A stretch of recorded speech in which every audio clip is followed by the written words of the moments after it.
I never planned to expose my boss's incompetence in front of our biggest potential client, but Marcus Thompson had pushed me too far. Sometimes the people who mock you the most are the ones who understand you the least. Let me tell you how I turned a hostile workplace into my greatest triumph. My name is Alex Shen, and I've spent the last 3 years working remotely as a solutions architect for Global Tech Solutions, one of America's most innovative tech consulting firms, at least according to their marketing materials. The reality was quite different, especially under Marcus Thompson's leadership. I still remember my first encounter with Marcus' prejudice against remote workers. It was during a video call 6 months ago, when he took over as our new VP of Operations. "So you're one of our virtual employees," he said, his lips curling into a slight sneer, as if the word left a bad taste in his mouth. "Must be nice working in your pajamas while the rest of us handle the real business in the office." I maintained my professional smile, the one I perfected over countless video calls. "Actually, I've managed to secure 3 of our largest contracts while working remotely, sir. The Singapore project alone." Yes, he cut me off, waving his hand dismissively. "But imagine what you could achieve if you were actually committed to the company culture. We need people in the office where real innovation happens." What Marcus didn't know, what none of them knew, was that while they were busy playing office politics in their glass-walled conference rooms, I was building something revolutionary. Something that would either secure Global Tech's future or expose its biggest weakness, depending on how the next few days played out.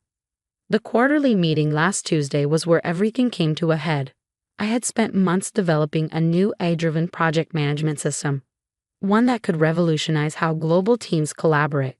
It wasn't just software, it was a complete paradigm shift in remote work capability. The conference room was packed with in-office employees, their faces a mix of boredom and barely concealed disdain as my video feed appeared on the main screen. Marcus sat at the head of the table, scrolling through his phone, barely paying attention as I began my presentation. The Remote Sync System, or RSS, represents a fundamental shift in how we approach distributed team management. I explained, sharing my screen to demonstrate the interface. Early tests show a 40% increase in project completion rates and a 60% improvement in team communication efficiency. That's when Marcus decided to make his move. "Alex," he interrupted, his voice dripping with condescension, "while I appreciate your enthusiasm, we're not interested in tools that enable more remote work.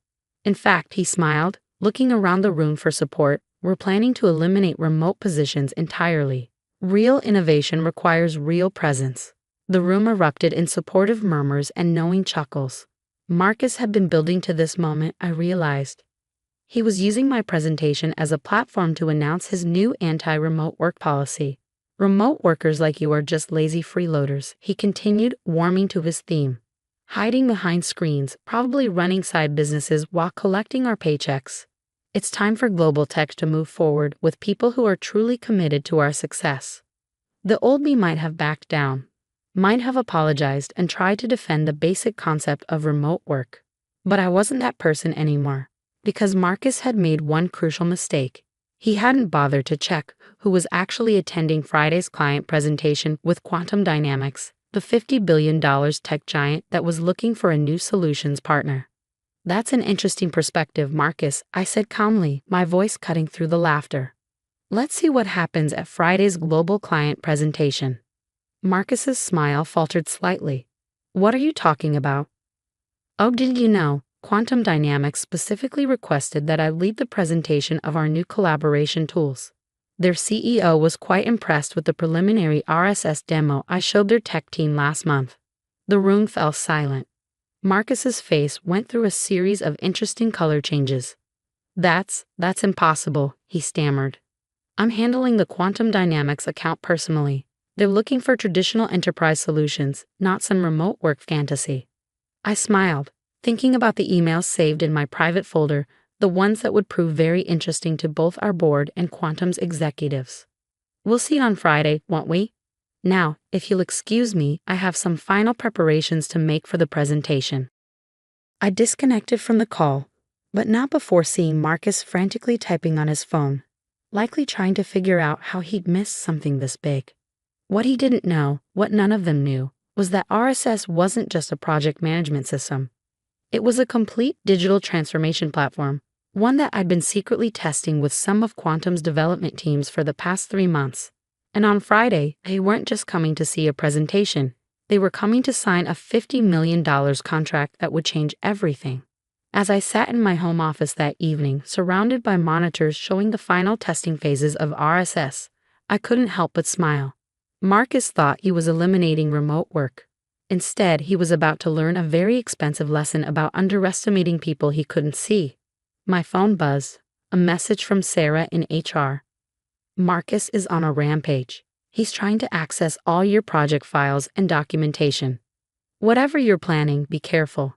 I thanked her for the warning, but I wasn't worried. Every line of code, every test result, every communication was carefully documented and secured. Marcus could search all he wanted. He wouldn't find anything until I was ready to show it. The next 2 days were a blur of preparation and careful maneuvering. Marcus made multiple attempts to contact me, first with demands, then with threats, and finally with a desperate offer of a promotion if I would collaborate with him on the Quantum presentation. I ignored them all. Instead, I focused on fine-tuning the final demonstration that would either make my career or end it spectacularly. There would be no middle ground after Friday. As I reviewed the presentation one final time on Thursday night, my phone rang. It was Lisa, my mentor from my early days at Global Tech. "Alex, are you sure about this?" she asked, concern evident in her voice. "Marcus has powerful friends in the industry. If this goes wrong—" "It won't," I assured her. "Everything is documented, validated, and ready. By this time tomorrow, Global Tech will either embrace the future of work or they'll watch their biggest competitor do it instead." After we hung up, I walked to my window, looking out at the city lights. Tomorrow would change everything, not just for me, but for every remote worker who'd ever been dismissed, doubted, or disrespected. I thought about all the late nights, the missed weekends, the endless iterations and improvements I poured into RSS. Marcus thought remote workers were lazy freeloaders. Tomorrow he'd learn just how much someone could accomplish from behind a screen. As I made final checks on my presentation setup, I received one last email from Quantum's CEO. "Looking forward to tomorrow, Alex. Your RSS platform is exactly what we've been searching for. Let's show Global Tech the future." I smiled, thinking about Marcus's face when he realized just how wrong he'd been. Sometimes the best revenge isn't confrontation. It's simply proving your worth so undeniably that no one can question it again. Tomorrow would be that day. And I was ready. Friday morning arrived with the kind of clarity that only comes before life-changing moments. I had been awake since 4 a.m., running through final checks of the RSS platform. Every feature, every innovation that I developed over the past year was about to be put to the ultimate test. The presentation was scheduled for 10 a.m., but I logged into the conference system at 9:30, wanting to ensure everything was perfect. To my amusement, I discovered Marcus had already arrived at the office conference room, nervously pacing as he barked orders at his team. "Where are the traditional enterprise proposals?" I heard him demand through my early connection. "We need to steer them away from this remote work nonsense." I smiled, remembering the conversations I'd had with Quantum's tech team over the past months. Marcus had no idea that they'd already made their decision. Today's presentation wasn't really about convincing them. It was about showing Global Tech's leadership exactly what they'd been ignoring. At precisely 9:55, the Quantum Dynamics team began joining the call. First came their technical leads, then their department heads, and finally, CEO Catherine Morrison herself appeared on screen. I noticed with satisfaction that most of them were joining remotely from offices around the world. "Good morning, everyone," Catherine began, her presence commanding even through video. "We're here today to discuss the future of enterprise collaboration, and specifically the RSS platform that Alex Chen has developed. Alex, are you ready to begin?" Before I could respond, Marcus jumped in. "Actually, Ms. Morrison, as VP of Operations, I'd like to present our complete portfolio of enterprise solutions. Alex's project is just one small part of what Global Tech can offer." Catherine's expression cooled slightly. "Mr. Thompson, we're here specifically to see the RSS demonstration. Our technical team has been working with Alex for months, and we're quite impressed with the results." Marcus's face reddened. "But, please," Catherine cut him off politely but firmly. "Let's proceed as planned. Alex?" I shared my screen, revealing not just a presentation, but a live demonstration of the RSS platform. What you're about to see isn't just another project management tool, I began. It's a completely new way of thinking about remote collaboration. Over the next 30 minutes, I demonstrated how RSS could transform enterprise-level teamwork. The platform didn't just track projects. It used AI to predict bottlenecks, automatically adjusted workflows based on team members' peak productivity hours across time zones, and included revolutionary features for spontaneous collaboration that replicated the best aspects of office interactions in a digital space. This is the future of work, I explained, showing how the system had already improved productivity in Quantum's test groups by over 70%. It doesn't matter if your team is in the same office or spread across continents. RSS makes distance irrelevant. The Quantum team's excitement was palpable, even through video. Their technical leads were already discussing implementation strategies in the chat. But it was Marcus's face that told the real story. He had gone from red to pale, finally understanding what he had dismissed. Then came the moment that changed everything. Now, I said, let me show you something we haven't discussed before. I switched to a new screen showing real-time analytics from Global Tech's own projects. These are the comparative productivity metrics from our office-based teams versus our remote workers over the past year. Marcus stood up abruptly. This is confidential company data. Actually, I corrected him calmly. This is data from my own research, properly anonymized and approved by our legal team 3 months ago. You would have known about it if you'd read any of the reports I submitted. The graphs told a clear story. Remote workers were outperforming their office-based counterparts by significant margins, especially in complex problem-solving tasks and client satisfaction metrics. But that's impossible, Marcus uttered. Remote work decreases productivity. Everyone knows that. Catherine Morrison's voice cut through his protests. Actually, Mr. Thompson, our own research shows similar results. It's one of the reasons we're so interested in the RSS platform. Alex, please continue. The next revelation hit like a thunderbolt. Using RSS's advanced analytics, I continued, we discovered that teams with the most flexibility and remote work options consistently delivered the highest value solutions to clients. In fact, the Singapore project that Marcus dismissed earlier, it was completed 40% under budget and earned Global Tech its highest client satisfaction rating ever. The room fell silent as I pulled up the final slide. Quantum Dynamics isn't just looking for a new tool, I said, looking directly at the camera. You're looking for a partner who understands the future of work. That's why I'm pleased to announce that RSS isn't just a Global Tech product. It's been developed in direct collaboration with Quantum's own tech teams, and it's ready for immediate enterprise-wide deployment. Catherine smiled. Indeed it is. In fact, she looked at her screen briefly. I've just received confirmation that our board has approved the full implementation contract. $50 million for the first phase, with an option for global rollout valued at up to $200 million. Marcus collapsed back into his chair as Catherine continued. Furthermore, we want Alex to lead the implementation personally, heading a new division focused on remote work innovation.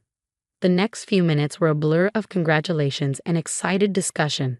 Through it all, I watched Marcus, who sat in stunned silence, his entire perspective on remote work crumbling around him.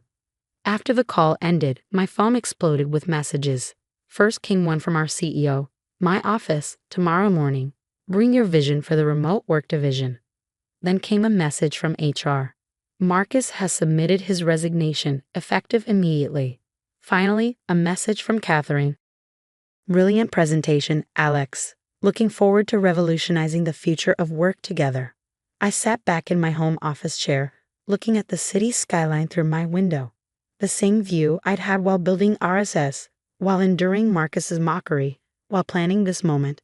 It seemed fitting that this victory for remote work had been achieved from the very setting that Marcus had dismissed as unprofessional. The following Monday, I was named Executive Vice President of Digital Transformation at Global Tech. My first official act was to announce a new flexible work policy allowing employees to choose their own work arrangements based on their roles and preferences. 6 months later, RSS has become the industry standard for remote collaboration. Our stock price has doubled, and we've had to hire hundreds of new developers, many of them working remotely, to keep up with demand. Marcus, Last I heard, he was trying to launch his own traditional consulting firm, still insisting that real work can only happen in an office. Good luck with that. As for me, I still work primarily from home, though I do enjoy visiting our offices occasionally.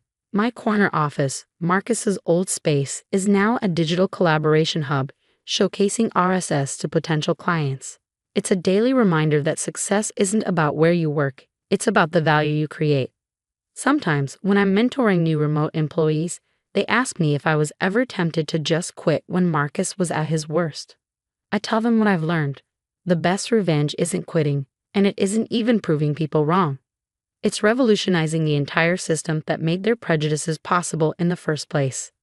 Yesterday, I received an email from a young developer in rural India telling me how RSS had allowed her to join a top tech firm without leaving her hometown. "You've changed what's possible," she wrote. That's what this was all about in the end. Not just proving Marcus wrong, but proving that the future of work doesn't have to look like the past. Innovation doesn't care where you sit, and success doesn't need a corner office. As I write this from my home office, overseeing teams spread across 12 countries, I can't help but smile at how far we've come. The next time someone tells you that remote workers are lazy freeloaders, just remember, some of the biggest revolutions in business history were planned from a home office. And sometimes the best way to change the system is to build a better one.